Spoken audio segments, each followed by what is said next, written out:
দিল্লীত অসম এছ'চিয়েশ্যনৰ উদ্যোগত ৰঙালী বিহুৰ আয়োজন কনাট প্লেচৰ চেণ্ট্ৰেল পাৰ্কত বিহুৰ অনুষ্ঠান আয়োজন কৰা হয়। প্ৰবাসী অসমীয়াই উদযাপন কৰে বহাগ বিহু। স্থানীয় শিল্পীসকলৰ অনুষ্ঠানৰ লগতে গীত পৰিৱেশন কৰে ৰিচা ভৰদ্বাজে।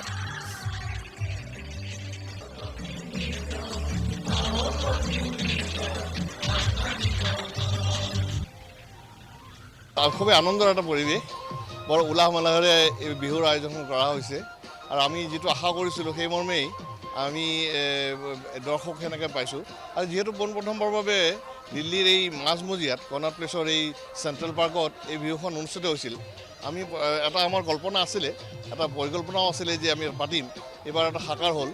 গতিকে আমি খুবেই সুখী অনুভৱ। আমি এই প্ৰবাসী অসমীয়াখিনিয়ে যিখিনি আমি সেই ৰজন জনাই যে ঢোল বজাই থাকে বিহুতলীত, সেইটো আমি সেইটো হেৰি কৰোঁ, যিটো মিছ কৰোঁ, সেইটো যাতে সেইখিনি পাইছোঁ